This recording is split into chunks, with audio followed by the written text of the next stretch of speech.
GEFP, Charles Gibelin, réélu président. Nous attendons de la part de l'État un signal fort pour nous remettre autour de la table afin de trouver des solutions. C'est en ces termes que Charles Gibelin, réélu président du groupement des entreprises franches et partenaires, ou GEFP, s'est exprimé hier à l'issue de l'Assemblée générale ordinaire du GEFP. Écoutons ses propos. Encore une fois, on n'a pas suspendu tout le dialogue. On a eu même un dialogue récent avec le nouveau directeur général des impôts pour essayer de trouver des solutions sur l'instruction des dossiers TVA, sur le remboursement de la TVA. Donc la suspension, en réalité, elle est sur la participation au dialogue public-privé formel. Donc c'est surtout ça qui... et par ailleurs, une suspension aussi en parallèle de notre participation à la préparation de la conférence sur le bailleur de fonds, parce qu'on a jugé que ce n'était pas opportun pour l'instant de continuer à contribuer à ce sujet. Mais on est vraiment très confiant sur le fait de pouvoir renouer ce dialogue rapidement.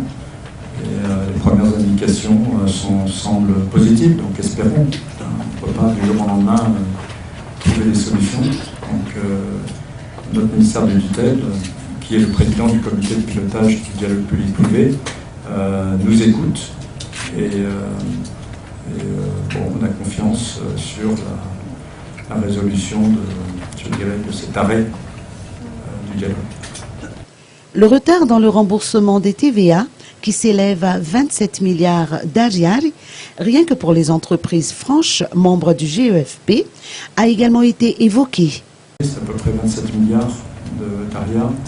Ce qui doit représenter, à la limite, si les GEFP représentent 50% des zones franches, on peut peut-être multiplier par 2. Donc c'est une cinquantaine de milliards pour l'ensemble des zones franches.